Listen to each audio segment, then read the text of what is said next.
Hi. Hello. నమస్తే అండి. ఈరోజైతే మనం టిఫిన్ కోసం మినపగారెలు చేసుకుందామండి. దానికోసం ముందుగా పప్పు నానబెట్టుకుందాం. అయితే అండి నేనెప్పుడూ పట్టు మినపప్పే తీసుకుంటాను అదే మంచిదని. కానీ కొంచెం టైం సేవ్ అవుతది కదా అనేసి ఈసారి మాత్రం ఇలా మినపగుండ్లు తీసుకున్నాను. ఇవైతే తొందరగా కూడా నానిపోతాయి కదా! మనకు కడుక్కునే పని ఉండదు. తొందరగా అయిపోతదనేసి. అయితే ఇవి నీట్‌గా కడుక్కోవాలండి. అంటే ఇసుక అవి ఉంటాయి వీటిలో. ఇలా చిల్లులు దాంట్లో ఏసుకుంటే జల్లెడ లాంటి దాంట్లో ఆ ఇసుకంతా కిందకొచ్చేస్తది. వాటర్ వేసి బాగా 2, 3 సార్లు కడుక్కుంటే. అలా కడుక్కున్నాక నానబెట్టుకోవాలండి.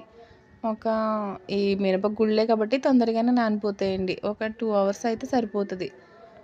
2 అవర్స్ నానబెట్టుకుందామండి.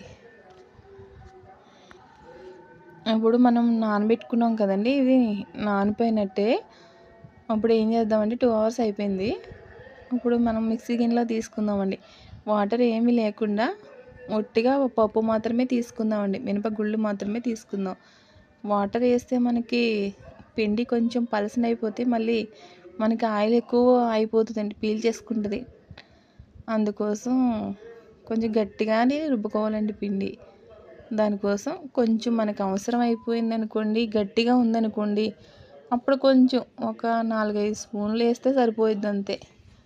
దానికంటే మించి ఏమి వాటర్ ఎక్కువ పడదండి గారెల కోసం. ఇప్పుడు మెత్తగా రుబ్బుకుందామండి. అయితే మార్నింగ్ టిఫిన్ కోసం చేస్తున్నాను కాబట్టి పిండి మెత్తగా రుబ్బుకోవాలండి. స్పాంజీ టైప్‌లో ఉండేటట్టు. అదే స్నాక్స్‌కి చేసుకుంటున్నాం అనుకోండి గారెలనేవి కొంచెం కచ్చాపచ్చా అయితే కొంచెం క్రిస్పీగా బాగుంటాయి. మార్నింగ్ టైం అయితే క్రిస్పీగా బాగోవండి. అందుకోసం అయితే నేను ఇలా చాలా మెత్తగా రుబ్బుకుంటున్నానండి పిండి. ఇలా రుబ్బుకోవడం అయిపోయింది కదా! ఇప్పుడు ఒక గిన్నెలోకి తీసేసుకుందామండి. ఇప్పుడు ఒక గిన్నెలోకి వేసుకున్నాం కదా పిండి, నీట్‌గా మళ్ళీ దాన్ని మెత్తగా ఒక 2, 3 టైమ్స్ కలుపుకుంటూ ఉండాలండి. అప్పుడైతే ఇంకా స్మూత్‌గా వస్తదండి పిండి.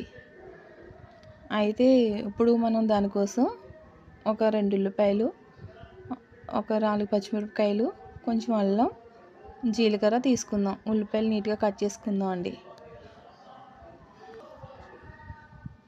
తీసుకుంటున్నాను. ఈ లోపల కరివేపాకు కూడా నీట్‌గా చిన్న ముక్కల్లా కట్ చేసుకోవాలండి.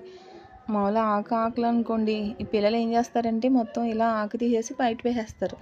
అందుకని మనం చిన్నగా కట్ చేసామనుకోండి, ఆళ్ళకి తీయడానికి వీలు లేనట్టుగా అలా అయితే తినేస్తారు. లేకపోతే ప్రతి దాంట్లోని ఈ కరివేపాకు ఇవి ఏరేస్తున్నారు కదండీ! దానికోసం అండి.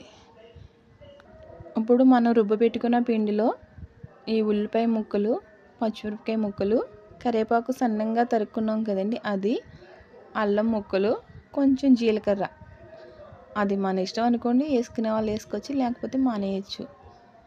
వేసుకుని మొత్తం అంతా కలుపుకోవాలండి. ముద్దలా అయ్యేటట్టు కలుపుకోవాలి. ఇవన్నీ కలుపుకున్నాం కదండీ!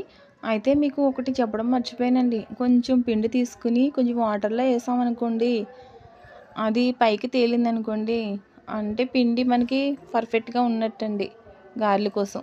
అది మునిగిపోయిందనుకోండి, అయితే గారెలు గట్టిగా ఉంటాయండి. అందుకోసం పైకి వాటర్‌లో వేస్తే కొంచెం అది పైకొస్తే మనకి బాగుంటాయి, మెత్తగా అని అర్థం అండి. అప్పుడు కిందకి మునిగిపోయిందనుకోండి, కొంచెం వాటర్ వేసి కలుపుకోవాలి పిండి. ఇప్పుడు మనకి పిండి రెడీ అయిపోయింది కదండీ! స్టవ్ వెలిగించి బాండీ పెట్టి ఆయిల్ వేసుకుందాం. అప్పుడు ఆయిల్ హీట్ అయిందో లేదో చూసుకోవడానికి కొంచెంగా పిండి వేసుకోవాలండి. అది పైకొస్తే మనకి మనం గారెలు వేసుకోవడానికి ఆయిల్ రెడీ అయినట్టు అర్థం అండి. అదే కిందే ఉండిపోయిందనుకోండి, ఇంకా ఆయిల్ వీటెక్కలేదు అని అర్థం అండి. ఇప్పుడు చిన్న ముద్దగా తీసుకుని పిండిని వాటర్లో ముంచుకుని చిన్న ముద్దలా తీసుకునండి ఇలా గారె షేప్లో వేసుకుని ఆయిల్లో వేసుకోవాలండి. ఆయిల్లో అయితే ఇప్పుడు వేసుకుంటున్నాం కదండి, తక్కువగానే వేసుకోవాలి. ఎక్కువ వేసుకుంటే ఒకదానికొకటి అతుక్కుపోతాయండి. అందుకని ఒక 3, 4 వేసుకోవచ్చు అంతే అండి.